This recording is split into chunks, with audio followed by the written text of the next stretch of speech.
Welcome. My name's Steve Gurney. I'm with the Positive Aging Sourcebook. Every so often, I partner with the Senior Service Alliance, which is another group that has some wonderful meetings when they get an exceptional speaker like the one we're going to meet today. So really excited about today's discussion. This is recorded if you have to jump off early, or if you want to share it with somebody else. But before we dive into our topic and meeting our panel member, let's get to know a little bit about the Senior Service Alliance. And I think, Joe, you're going to kick things off and let us know a little bit about this organization. Absolutely. Let me share that the Senior Services Alliance is an association of folks that provide services to seniors. And we pride ourselves on being very upfront and caring, conscientious people.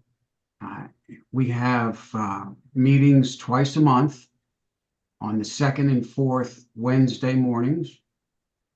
The second Wednesday morning is when we have a speaker, and we are absolutely delighted that we have Leora to speak today.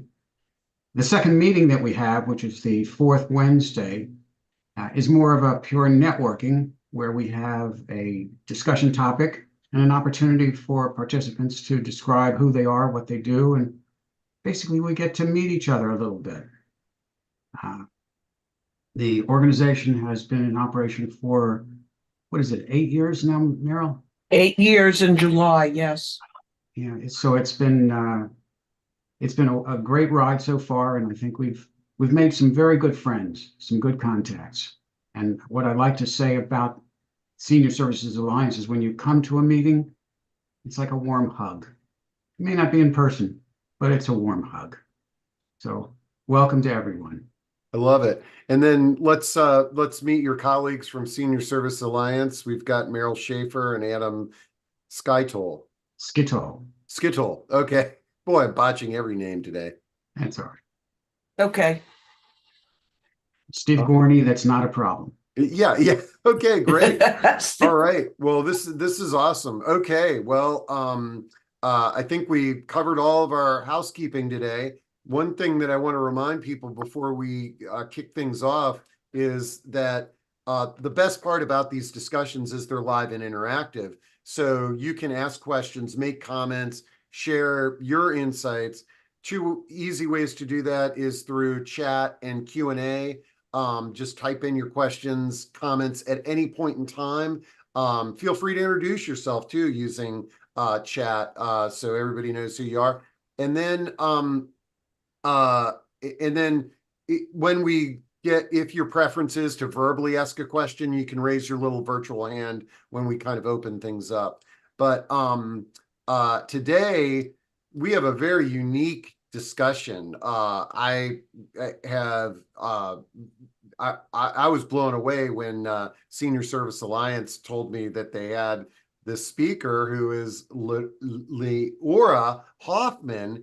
And if I have this right, Leora, you are a matchmaker that specializes in helping older adults make matches, and you've written a book on this topic. I'm really excited to hear what you have to share. But before we dive into that, tell us how you got into this profession.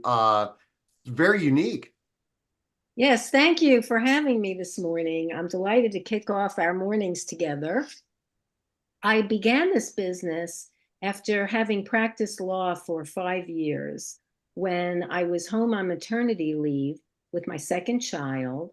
And I got the inspiration from my sister, who had consulted a matchmaker in New York and told me about it.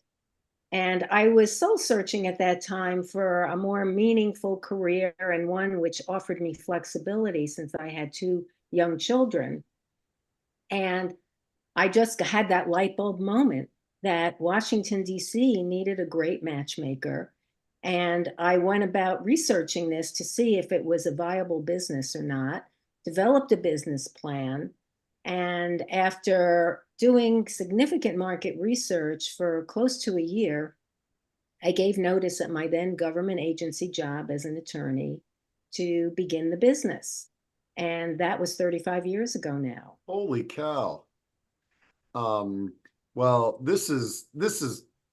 I'm really interested to hear. And did it always start out with the focus of older adults, or was that something that you sort of slid into?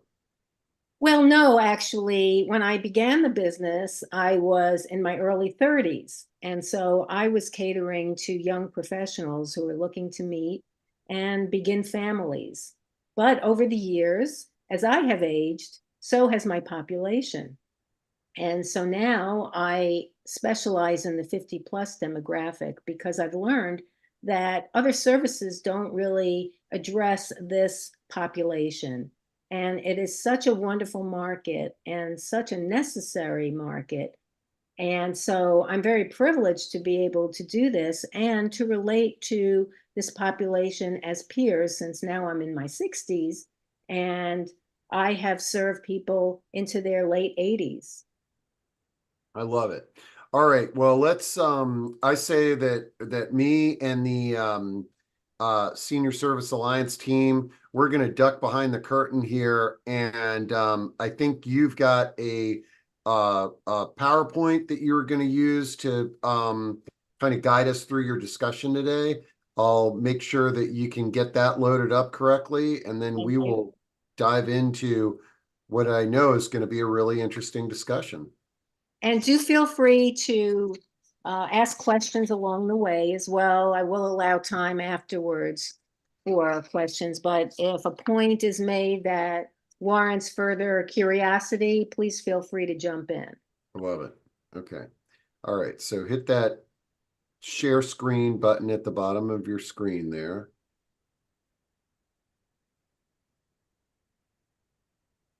And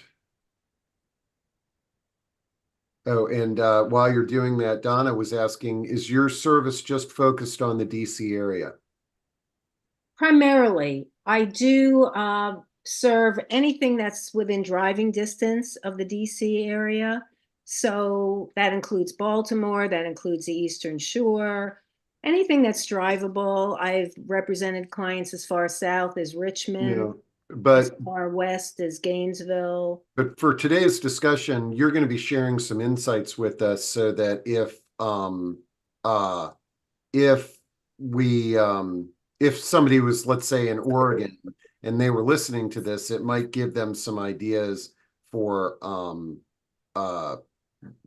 finding love. Oh, absolutely. Got it. Okay, great. Okay. Okay, there we go.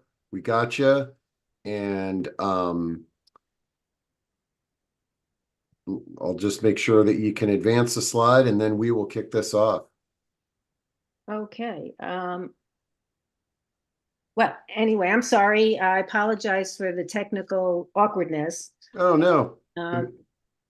Here we go. So today I'm going to talk about some issues that are unique to seniors who are seeking love, to tell you how a matchmaker, myself, and some others in the field who I'm aware of who specialize in this demographic address these issues, a little bit about my philosophy on matching that I've cultivated over 35 years, and some information about my book. And then, as I said, open it up to discussion. So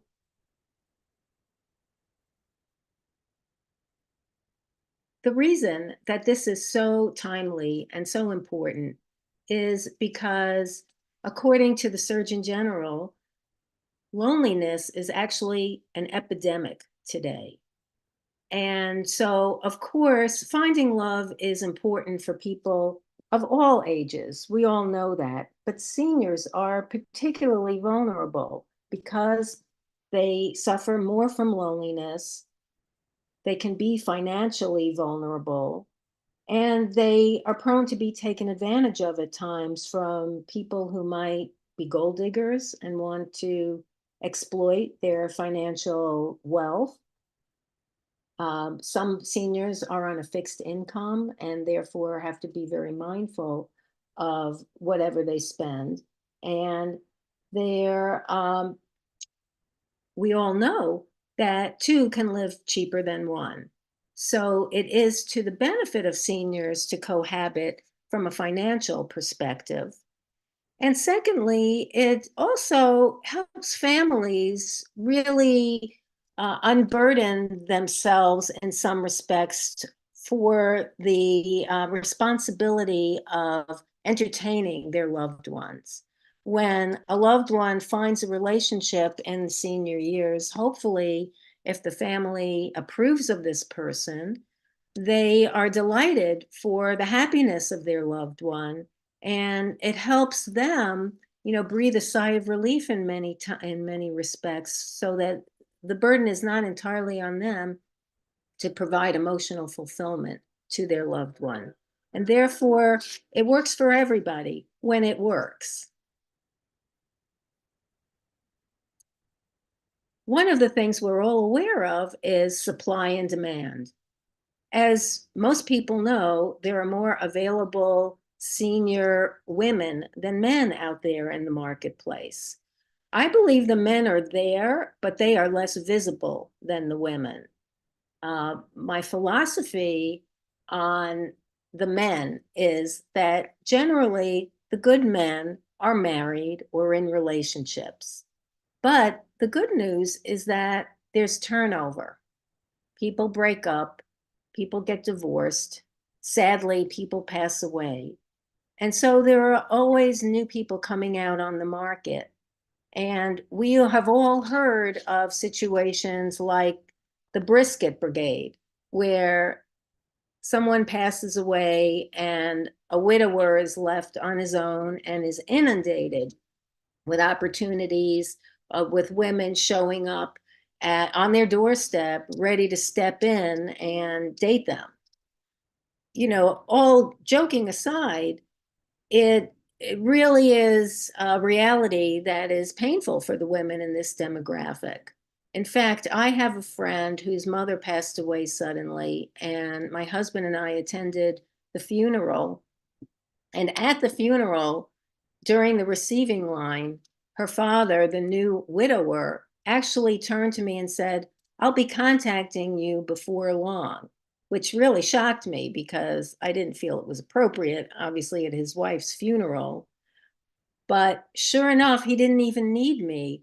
Within 3 weeks of losing his wife, a family friend contacted him from out of town, asked to stay with him in Florida, and the next thing we knew was she was moved in and they were living together. So I believe that the good men are only available for a limited period of time, and it's always been my challenge to find them during that small window between when they either lost their loved one or ended a relationship or went through divorce, and before they enter into a new situation. So that's the challenge of a matchmaker in this demographic. And the way that I employ my resources to find the men is something that's unique to each client. And I have scouts who work for me to bring me contacts in other circles. And I also collaborate with colleagues in the field who don't necessarily specialize in that older demographic.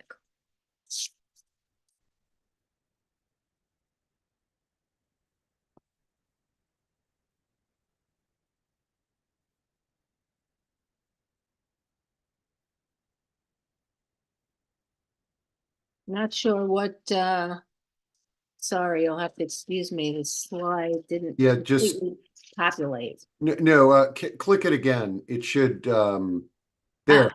Yeah, so your lines will come out. There you go. Whoops. Now just hit the back button. There you go. Thank you, sorry. So what are the concerns that are specific to seniors? First, there are financial concerns. We've all heard situations where People are wanting to protect their children's inheritances and therefore reluctant to marry somebody in their senior years or even cohabit. And those concerns are very reasonable and real. There are legal concerns. Again, if marriage becomes a possibility, and many people won't even cohabit unless marriage is involved. That's a very obviously individual decision, but the concerns are real. From a physical point of view, how long are people going to live? Who's going to outlive the other person? Intimacy is a big one. Are people planning to be sexually active? And if they are, what steps can they take to ensure safety? And so all of these concerns are things that I address with someone when they come into me for a consultation, and I find out what their backgrounds are, and I ask them what their concerns are, but these are in general what I hear the most frequently.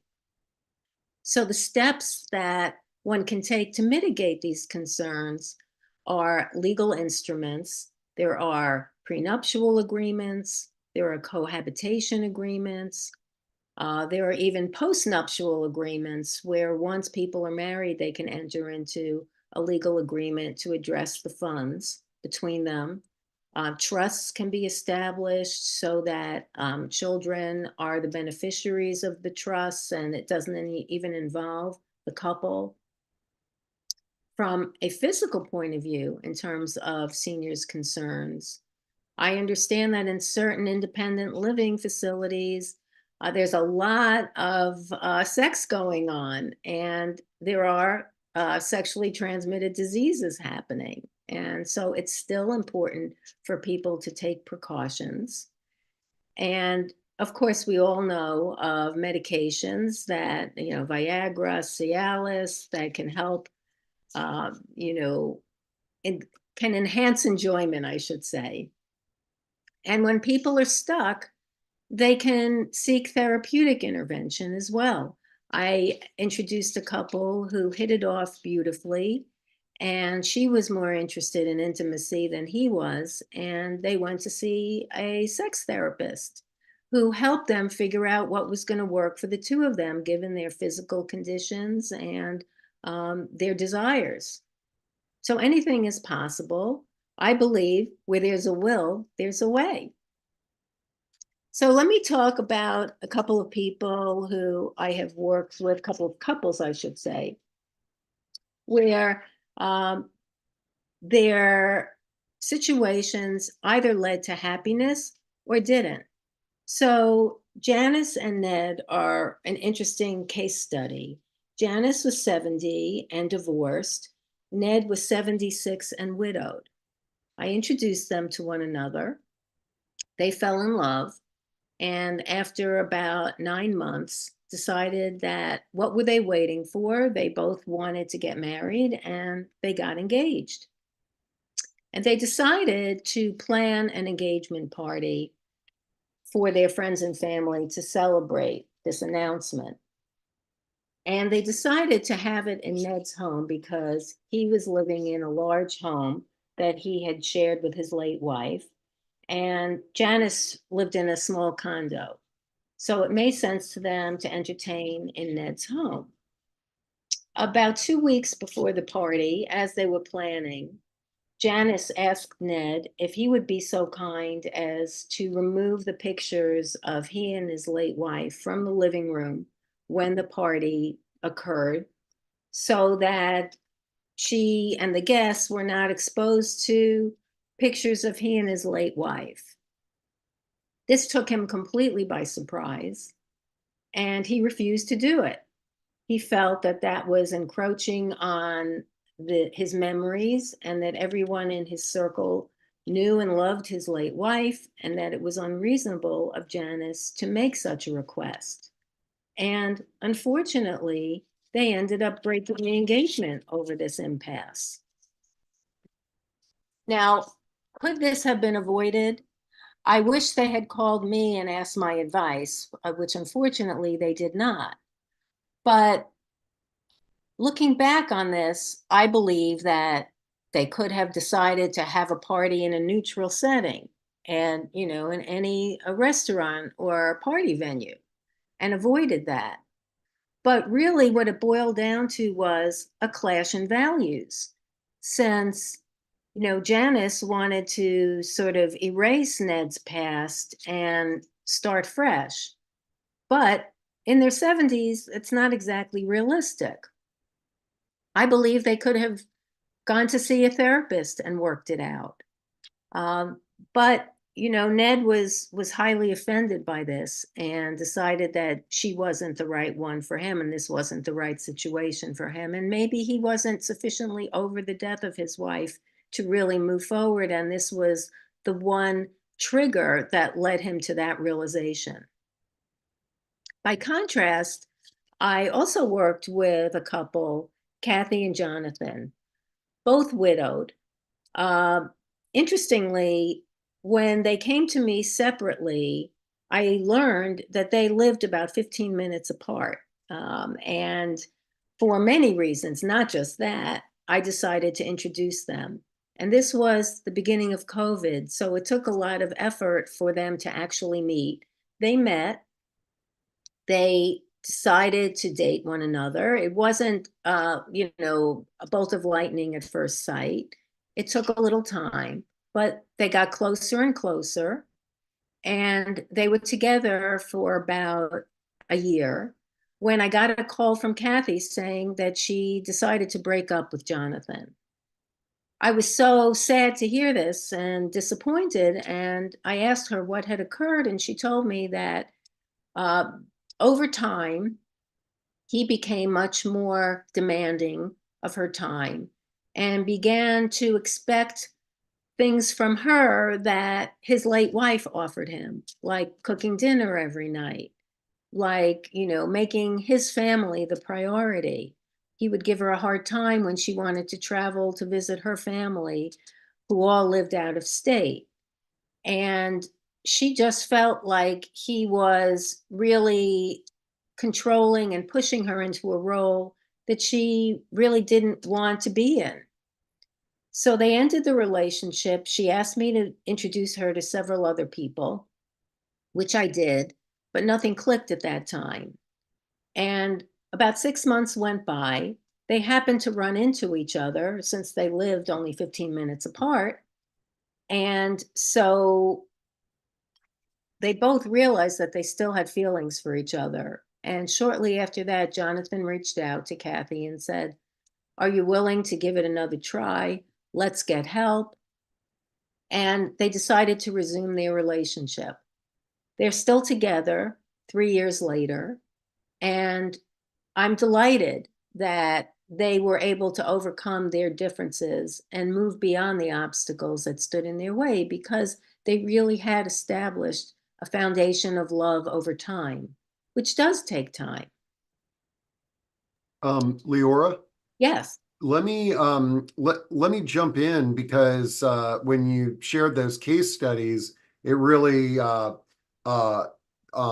prompted a really good comment for one of our audience members that you might want to respond to. First, there was a question: what ages would you be considered? What age are you considering sort of seniors? Well, technically it would be 65 and older, Okay, got it, got it. but I do serve, singles 50 plus, baby boomers, as well as seniors. Okay, so this comment and question here is: I recently lost my wife of 40 years. I'm in my late 60s and in good health. I'm not looking for a relationship, but I do miss the physical contact and barrier-free conversation. How practical is friends with benefits as an option for folks in my age group? I want to be honorable and completely above board with all interactions. I'm well educated and I'm semi-retired. By the way, I am like Ned at this point. First off, thanks for sharing that. And Leora, I'm curious, and I know this person is curious at what kind of guidance or response you might give. Well, first of all, I'm very sorry for their loss. Um, I think it's really very wonderfully self-aware that this person understands their needs and understands the limitations inherent in the situation and isn't trying to push themselves beyond their feelings. It's perfectly reasonable to want a physical relationship. I would say that probably online dating would be the best solution for somebody who wants to have friends with benefits, um, as opposed to working with a matchmaker like myself, where my clients are primarily looking for committed long-term relationships. And one can do online dating employing ethics. And it sounds like this person would be very upfront with whoever they met to really describe what they were looking for. And if somebody's in agreement with those conditions, then great. Then nobody's getting hurt and everybody's on board with it. The problems arise when people are not completely honest. And I have heard many horror stories of men who purport to want relationships, but they're really just looking for fun. And the women get involved and they get hurt ultimately. So that is something, obviously, he's aware that he does not want to have happen. And I applaud the honesty. And then Leora, someone was commenting, the names that you're using for your case studies, those are fictitious names Oh, and yes, images. yes, absolutely. I'm Yeah, sorry, I should have said that from the beginning. yeah. I always change up names and situations so people are not identifiable. Well, as an attorney, I imagine you're probably very tuned into the value of doing that. So great. Okay, well, thank you for the for that. Is great. Let's get back on track. This is great information. Oh, sure. So as I was saying, the unique characteristics of matchmaking for seniors is that everybody comes to the table with a history. And it's very important that I, as the consultant, am mindful of that history. For example, there are women clients who come to me who have been victims of infidelity in their past marriages. So I know to be particularly sensitive to those issues and make sure that whoever they meet is somebody who is completely honest, who has good ethics and morals, and will treat them with kindness, given, what they suffered. Obviously, people who have lost spouses come to the table with a grieving process that they have endured. Some take longer than others.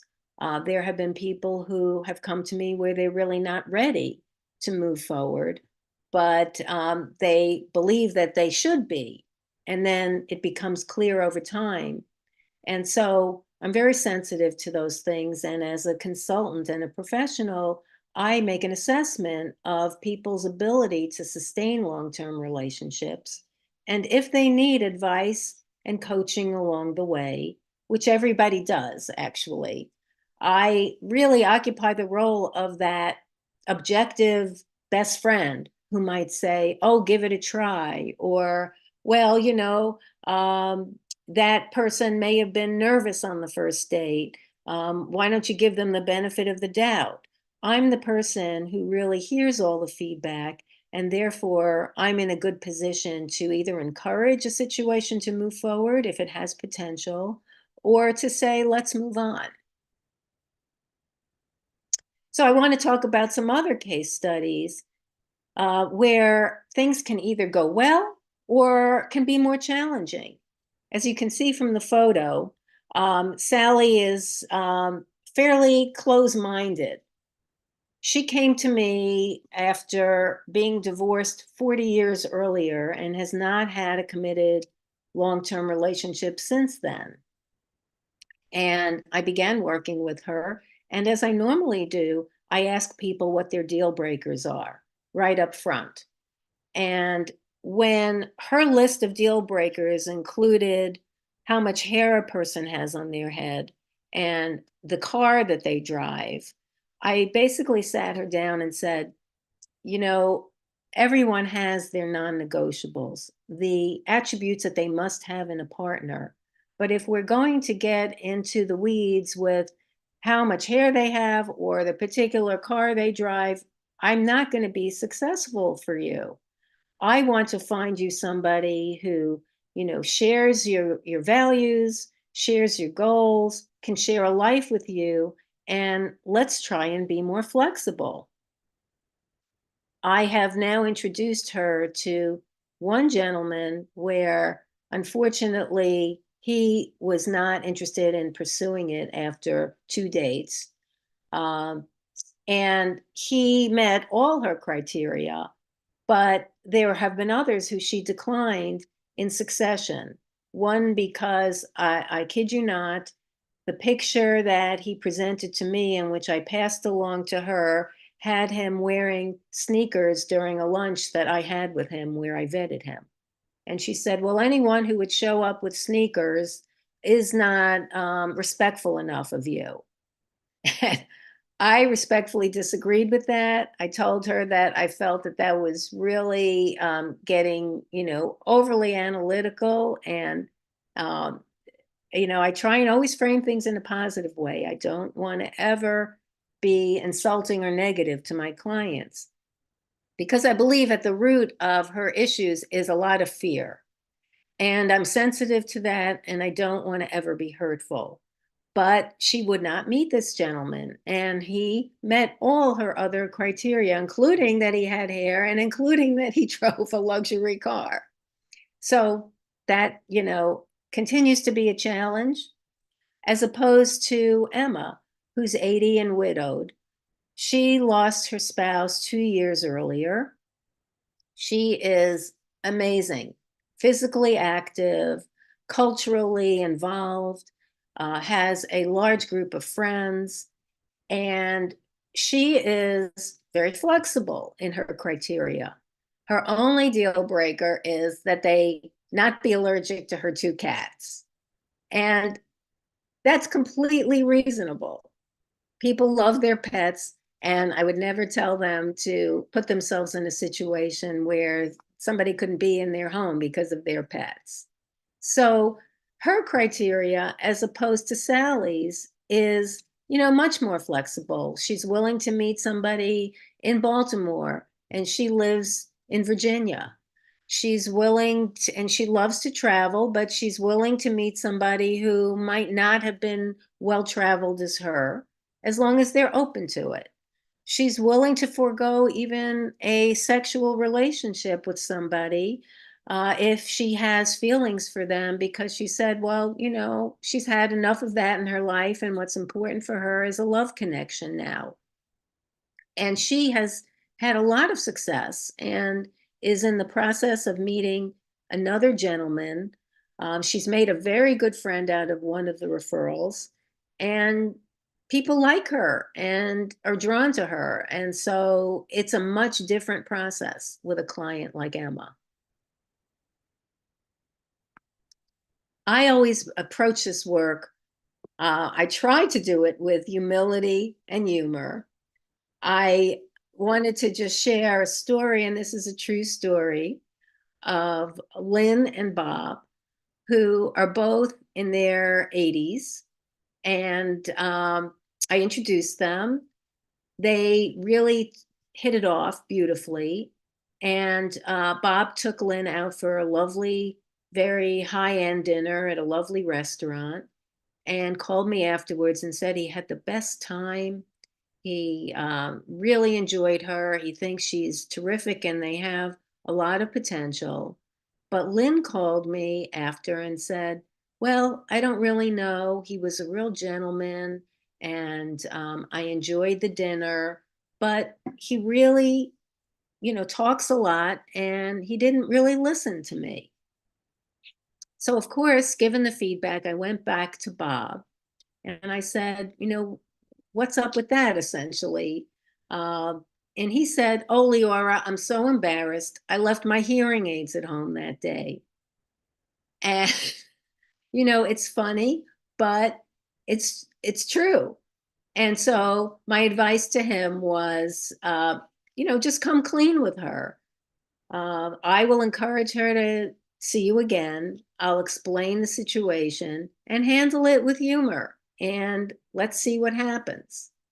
Unfortunately, they didn't get beyond the second date because not only did it involve his hearing aids, but he also really was one of those people who talk nonstop and really didn't let her get a word in edgewise. But eventually, Bob terminated his membership with me because he moved into independent living and he was inundated with opportunities and decided he'd be better off going that route. So, as I said earlier, this is a reality of working with seniors. So, in conclusion, let me just say that, love requires motivation, honesty and full disclosure, resilience, and faith. I pulled up this old ad that Bob Dole made when they first came out with Viagra. And I love this motto. It may take a little courage to ask your doctor about erectile dysfunction, but everything worthwhile usually does. I couldn't agree more. Things are awkward and hard at times, but if people are motivated, and as I said earlier, where there's a will, there's a way, people find a way. And having faith helps as well. I just want to say a few words about the book I wrote, Catch Me a Catch, Chronicles of a Modern Day Matchmaker, which I believe is a message of hope to seniors as well as all ages, that love is possible at any stage and at any age. And in addition to being geared towards singles, it also talks about what a good marriage involves. I myself came to the table after not a very smooth journey in my love life. I'm married to my wonderful husband, Jim, who is my third husband. So I myself had challenges, went through 2 divorces before I met Jim. And I believe it made me a better and more sensitive matchmaker because of it. And I wrote about it in my book.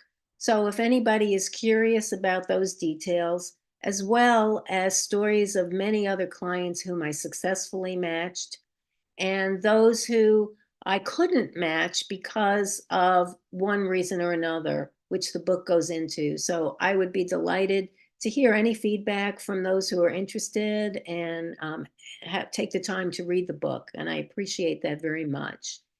And in closing, let me just say that I believe the recipe for success in matching is mutual goals, good chemistry, that's essential, common values, stir gradually, meaning take time, add a dash of patience, and of course, a pinch of humor to taste.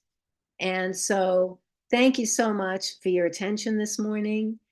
Here's my contact information. If anybody would like to ask me any further questions or give me feedback on my book, I would welcome that. And I appreciate you sharing your morning with me. So thank you so much.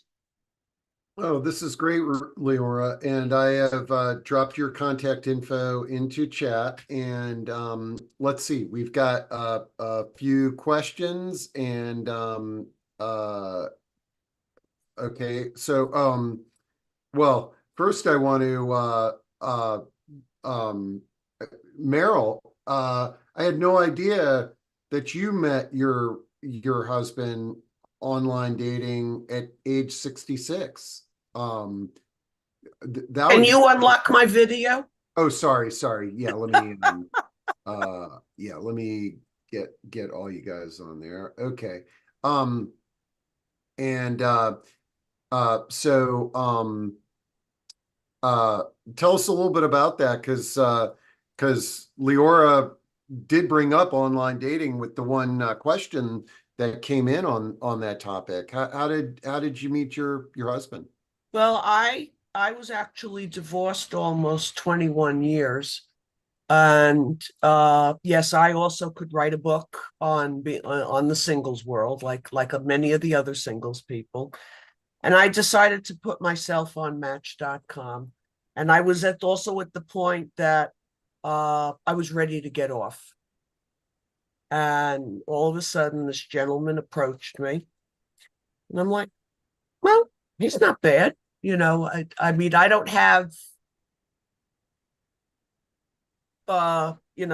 rules and regulations like Leora was describing in this one particular example. And I'm like, well, he's not bad. And we started talking, and it just moved on, and he is a retired nurse practitioner, so he understands the medical field. And when COVID started, I was pretty much working at home. So, I didn't have to worry as much about catching COVID. When I went to the grocery store, I had plastic gloves on, and I was, the clear plastic gloves, and I was wiping off everything. And I do have to admit, I had met him in March, and May 6th, he asked me to marry him, and I actually said no. And I said no. I knew it was going to happen, but I said no because we need to get to know each other better. He had lost his wife a couple of years ago, and he was married for 40 years. So he really didn't know what the dating world was like. And obviously, in 2021, I sold my townhouse and moved to Clinton, and here we are, living like Harry and Harriet homeowner. I love it. I was one of the lucky ones. Man, no, that's a great story. Yeah. Okay, a couple of questions about how do your fees work, Leora? Like, how does it work to hire a matchmaker? My fees are based on membership. So I offer various memberships, from being involved in my database to be available for referrals for a small one-time nominal fee, up to annual memberships where I'm actually representing the client. And I have different levels of membership, which reflect how much time I invest over the membership period. So I believe there's something for everyone. I also offer hourly consultation services for people who are maybe dating someone and want advice, not from a clinician, but more pragmatic on the ground advice. And so I charge by the hour for that advice. But basically, I believe, as I said, there's something for everyone based on their budget and based on how proactive they want me to be on their behalf. Okay, great. Let's see. Renee says, I'm recently divorced after 45 years. I don't want to get into another relationship because I see the hard parts of restarting. How do you help with my mindset? Well, I think that motivation is really a critical component of this process. And, it really depends what the obstacle is. As I said, I'm not a therapist. I come to this process really from my background as a lawyer, as an advocate. So my goal is to get the job done and to be the cheerleader and the coach for someone.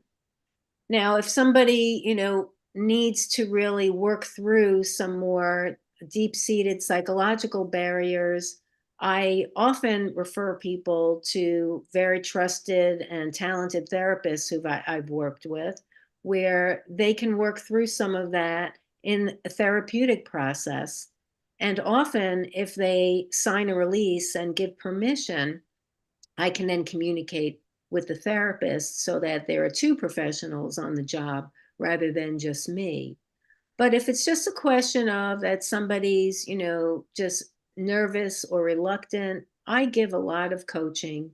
And as I said, I am very, very protective of my clients. So it may be just an issue of dipping their toe in the water and going out on a date if somebody hasn't been on a date in a long time, and just getting those skills back up and running. So it really depends on, as I said, the readiness of each person and the speed at which they can approach it. So for Renee too, I want to share a little story, and I dropped it in to chat. There's a documentary. It's kind of dated now, but it's called The Age of Love, and it follows speed dating for older adults 60 plus, and it's a wonderful film.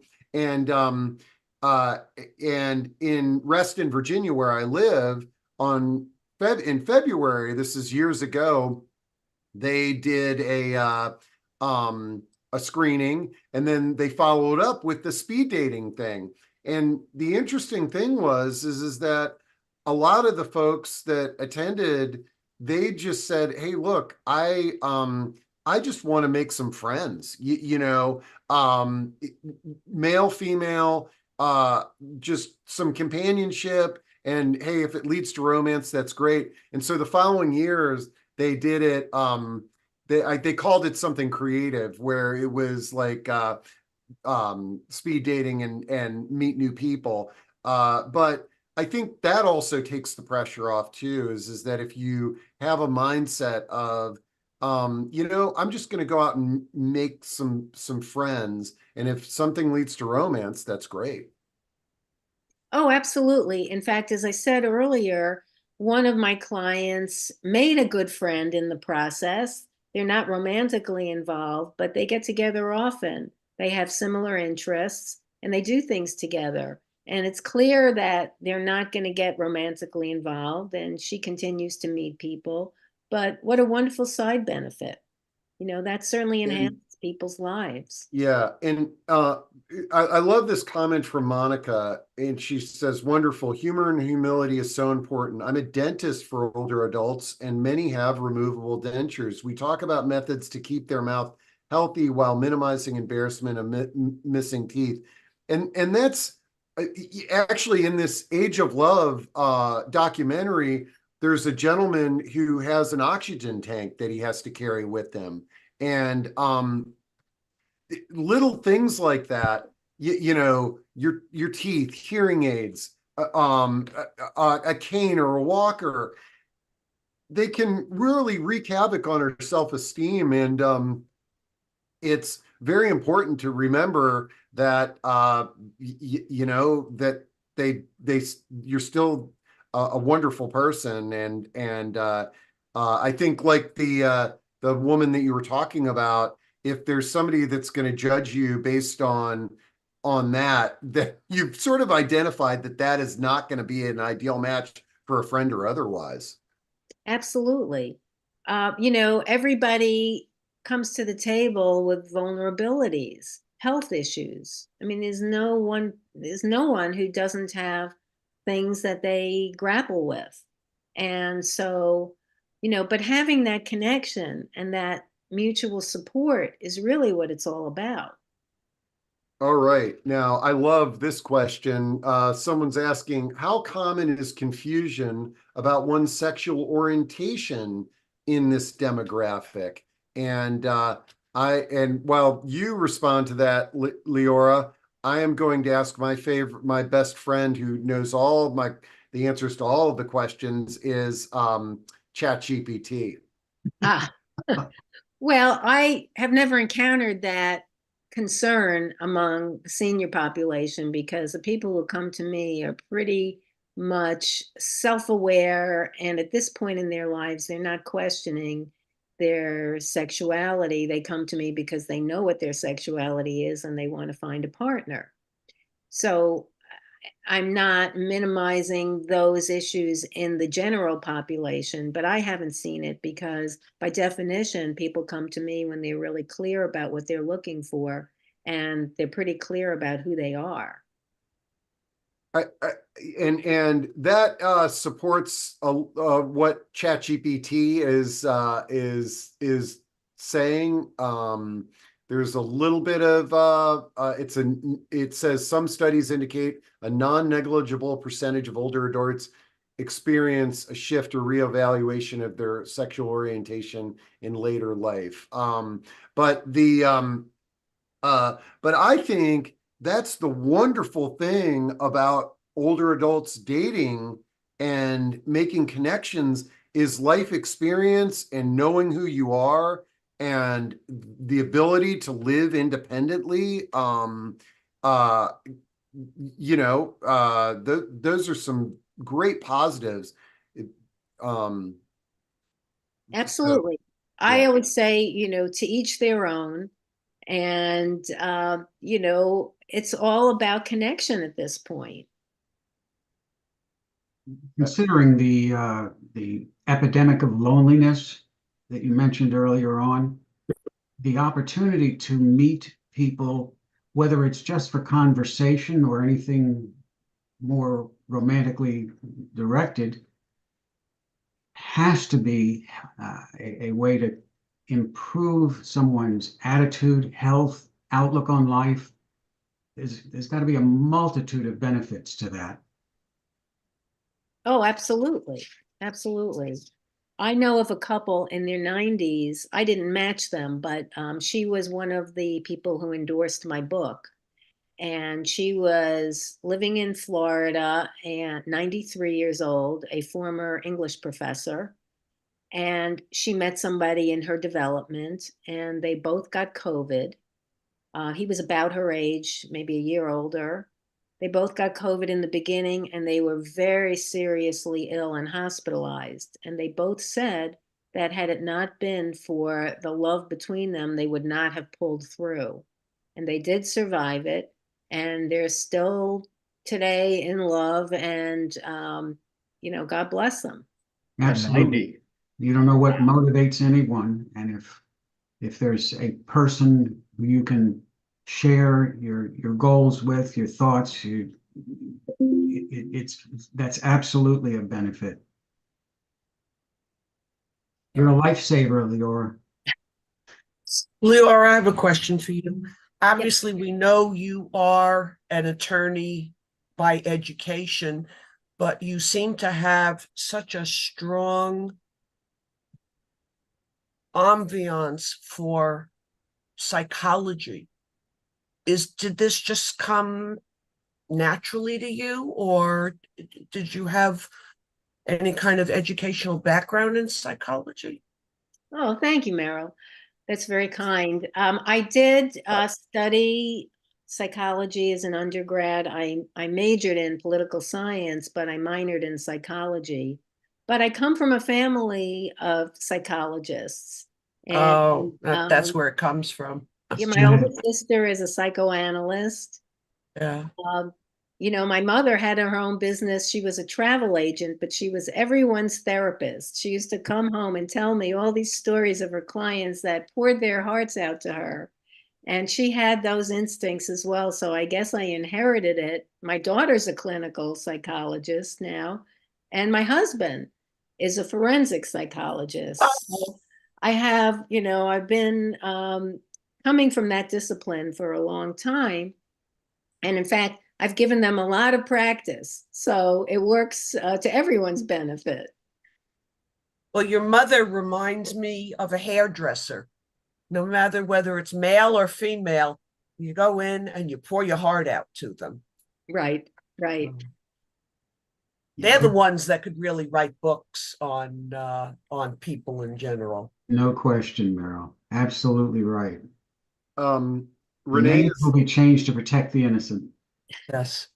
Renee is asking, where would you suggest to find the best senior speed dating sites? I may want to join in. And Renee, I'm not sure. I'd need to do like a Google search on speed dating events. Leora, but also, I guess, Leora, do you have some online websites that you sort of recommend for this demographic? Well, those are dating sites that I'm aware of. They don't actually sponsor events, and if people are interested in, there, to my knowledge, locally, there isn't a whole lot going on in terms of actual events for this demographic. There used to be people who ran singles dances for many, many years. Yes. One sold her business, the other passed away. And I don't know if you remember Tommy from the Yacht Club in Bethesda, who used to, host all these singles. Nobody seems to be doing it today. So yeah, I would recommend a Google search for speed dating. But I know that the websites for older singles that I'm aware of in terms of dating sites are Silver Singles, which is, I believe, owned by JDate. And you can put those search parameters on any website like Match.com. You just search for a particular age range, and then you'll only get people within that demographic. Okay, great. Hopefully that's helpful, Renee. And then how do you find, okay, so if you're in the DC area, you're a matchmaker, but somebody has a question, how do you find a appropriate matchmaker if you are in a different geographic area? Could somebody reach out to you and you might be able to connect them with appropriate matchmakers throughout the country?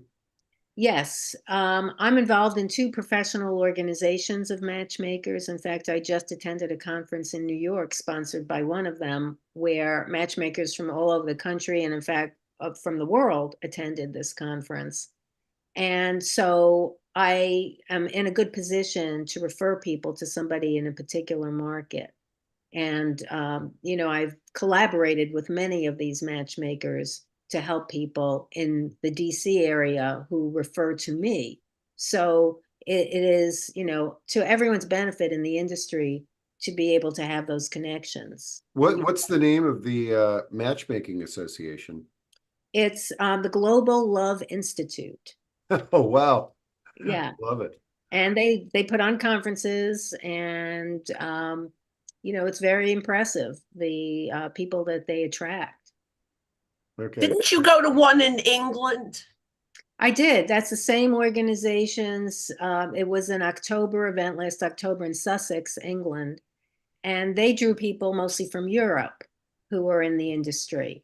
And it's fascinating to talk to people in the business in different countries, because they structure themselves differently and they have particular niches that they represent. So, some matchmakers are, specialists in the gay community. Some matchmakers are Jewish matchmakers only, or Asian matchmakers only. So I also have a colleague who only does Indian, South Asian Indian population. So there's a lot of room to specialize. So it sounds like it's more like cultural. It can be. I mean, matchmaking has been around since the beginning of time. Yeah. And it's entrenched in certain cultures, particularly the Jewish culture, the Asian cultures, the Indian. To say in India, I had a friend in graduate school. I mean, he was a stunning looking man. And when he finished graduate school, took the CPA exam, he went home to a prearranged marriage and brought her back with, and he used to call her pretty. And I was like, what a nice, adorable name to call your wife. Well, her name was Pratibha. So they called her pretty for short. Oh, that's cute. There have been stories in the news, like Channel 9, the anchor stories about other matchmakers around the United States. So one really cool thing, and I'll share my screen here, is I went to the when you go to the Global Love Institute, I shared this link. It has a list of all the certified matchmakers from this organization. and they're all over the world, and really gives you a glimpse. And but I'd still recommend folks, if you're interested in going this path, reach out to Lenora. Or- Yeah, Leora, sorry. And you can, because she might have met one of them at a conference and could recommend. And then the other thing, going to ChatGPT, I shared this in the chat, but the senior specific dating sites, Our Time, I've talked to several of my friends that have had good things to say about Our Time. Silver Singles, Senior Match, and Singles 50 Plus are four specific sites. But you can see you got the general dating sites with senior selections. That's Match, eHarmony, and OkCupid. LGBT senior dating sites, niche community sites, and they also give you some tips for dating safely. Next week we are going to have a discussion on scams against seniors, and one of the most prominent things that we hear about lately are romance scams. So when we're looking for love, we're in a very vulnerable position, and so we just need to be cautious and careful. Hey, Absolutely. Steve, I would like to attend that. Joe and Merrill know that this is a pet peeve of mine, and it's some things I see a lot in my business, is those romance scams and seniors being duped out of lots and lots of money. And it's one of the reasons why I'm a part of this group, to try to lend my assistance. In fact, my company has a whole division for the senior fraud division. If we suspect that somebody is being taken advantage of, we send it right over to them. They're really experts about tracking that down. So I would like to attend that. Oh, well, great. And yeah, and so we'd love to have you. And this discussion, it's going to be on the 20th, and we've got representatives from two nonprofits that are armed, aimed at minimizing scams against older adults. So I'll drop this into chat. So Great. Adam and all of you can join us for that discussion. I also did have a question for Leora, if that's Yes. possible. Yeah. I was listening to the news as I was getting ready this morning, Leora, and there was a report about younger women and dating, and how they're having a really hard time finding a gentleman in love to date around their age, because for a variety of reasons, but one of them is, women are now doing a lot better than men their own age, who are going down as far as education and economics. Also, younger men now are staying in a lot of their house because they can get a lot of things on their computer. They even went as far as to say sometimes, the porn websites, they can kind of have like relationships, with the computers and AI and all kinds of stuff like that. I wonder if over the course of the years, you've seen something like that in the senior community as well, or just the changing dynamics of senior dating with new technologies that is going on, Yes, it's interesting.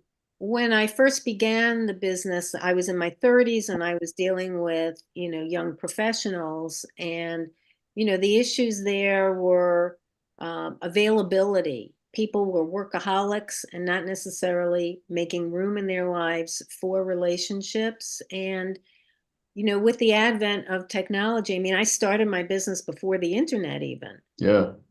So with the advent of online dating and now apps, people can, hide more readily. The men I started dealing with from the beginning were either introverts, people who really didn't want to attend the events that were happening at that time, socially. They were just really wanting to have a one-on-one consultant, or the really type A men who were very busy, entrepreneurs, professionals, wanted a vetted approach and didn't have the time or didn't want to make the effort to really go through all the possibilities.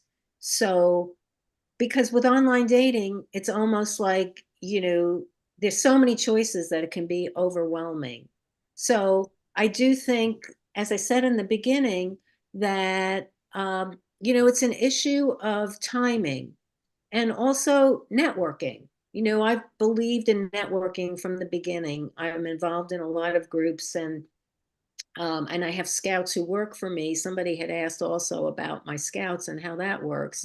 Yeah. I have people who work for me who are tied into different communities. For example, I have a woman in her 70s who is Jewish and is very active in the Jewish community, and in all ages, so sends me people who are interested in meeting Jewish people. I have a Christian woman who meets a lot of people through her church. And so, if somebody's interested in a faith-based Christian type of relationship, I employ her. I have a Black woman who's tied into the Black community. So it's really all about who you know. And again, knowing who's getting divorced when, who's back on the market.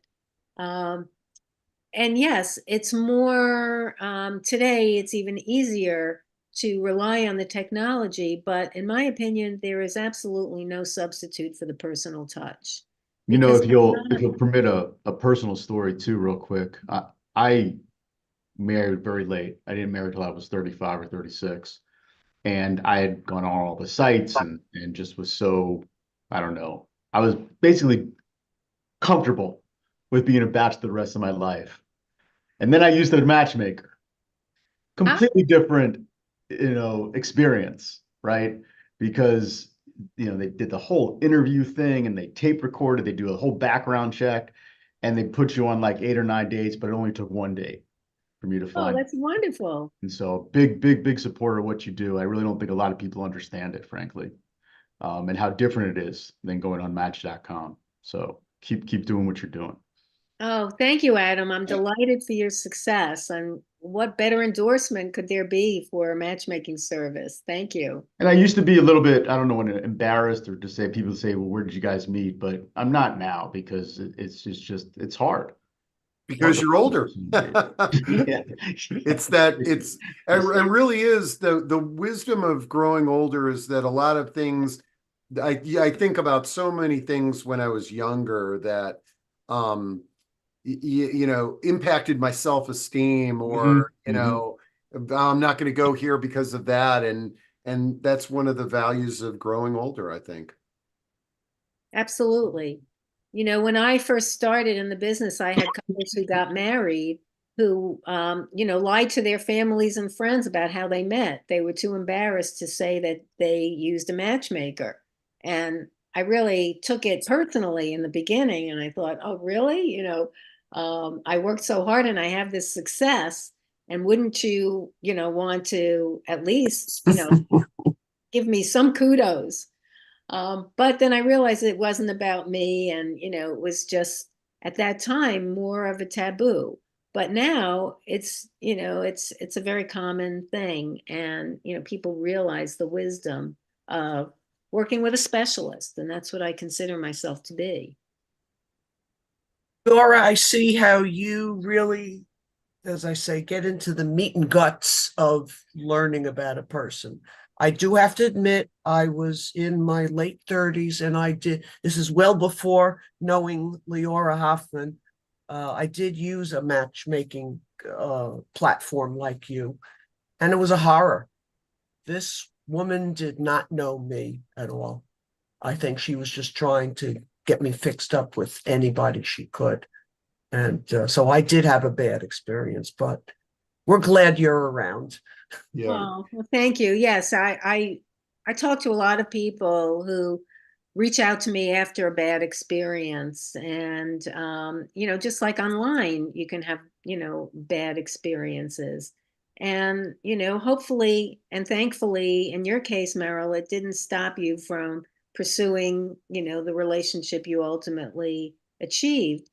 Uh, but there are in every industry a lot of bad players and bad apples, and one has to just be careful. in terms of who one decides to work with. And there are a lot of resources now where people can verify each other and can get, I give references if people want that before working with me. It's really an issue of trust. And, I've been doing this work a long time. So I think that, I have gotten to a point where if it's a good match between me and a potential client, that's great. I'm happy to represent them and try and help them. But, it has to click between the matchmaker and the client too. And that doesn't always.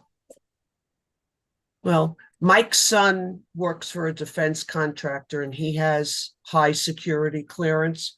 So as soon as Mike got my full name, his son did a background check on me. There you go. There you go. So even on Match.com, you can be background checked just by giving your name.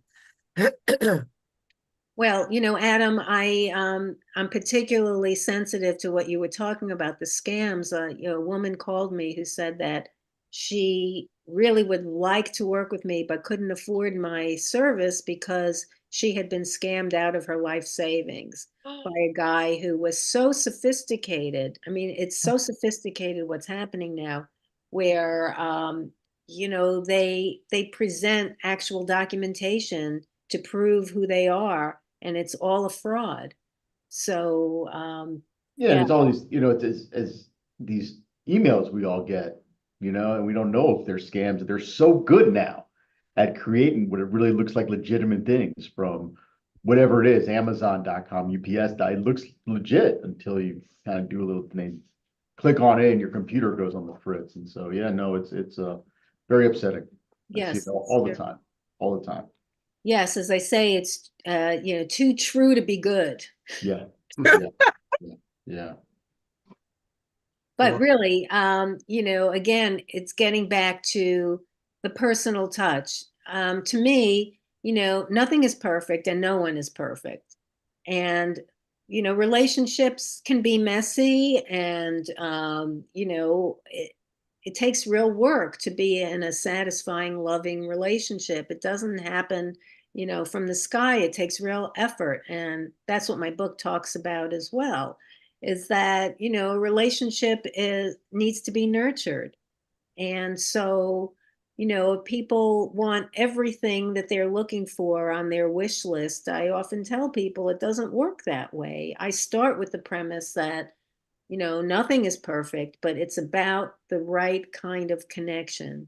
And when those non-negotiables are met, then consider yourself really lucky and, deal with the things that annoy us all in relationships. I mean, it's just the way it is. Count your blessings. Yeah. Yeah, Well, I think people have to learn to accept that nobody is perfect. Nobody is 150% perfect. I mean, you brought up something interesting. I wear hearing aids. Even now, if Mike's in another room and he'll start talking to me, I know he's talking. Like, you think I understand a word he's saying? No. it's wah, wah, wah, wah, wah. Well, Well, you take somebody like myself who grew up with a deaf grandmother, a deaf great uncle, then my uncle went deaf, my father went deaf. I've learned all my life how to deal with this. So I have to understand that I have to teach people. I'm always in the stage of being a teacher. Well, because not everybody's had your experience. So That's exactly it, Joe. Yes. we're products of our environment to a certain extent. And we learn to adapt. And Leora, I think that, your description of several of the people that you have worked with, and I'm thinking specifically of this fictitious Sally character. Some people just don't want to be in a relationship with anyone. They just want to be alone. And, did Sally come, the fictitious Sally, did the real person actually come to you, or was she referred to you? She reached out to me because, as I said, she's put up so many obstacles, I have been successful in having her connect with a really good therapist. Oh, And good. Okay. she's working through what I believe, as I said, was the crux of the issue, which is her fear. She hasn't been with anybody in 40 years, and she's really terrified to open that door, even though she says she wants it, she invested in it, and she's going through the motions. But I really believe that with this insight that she is gaining, she can be successful. Okay. That's my hope. Hope springs eternal. Exactly. Exactly. Well, this is a great was a great session, and I really thank you, Leora. I thank for again great partnership with Senior Services Alliance. Really Yes. looking forward to the next one that we'll do together, and we got this recorded, so we'll have it up at proaging.com later this afternoon. Thank you so much for the opportunity. I always enjoy speaking about my work, and I really appreciate people's interest and attention. I'm honored to be doing this work. I've heard Leora speak several times now, and there's always something new to learn, Thank you. Thank you. even though I'm spoken for already. Well, I couldn't think of a more, privileged profession to be in, to helping, help people find love. And so, I'm very honored and grateful to you for giving me this platform. I love it. All right, folks, Glad- we'll have a great day and have a great week, and we will see you at the next one. Thanks, Yes. Leora. Steve, thank you for Thanks, Steve. hosting. Great to Leora, be with you. Thank you. Bye-bye.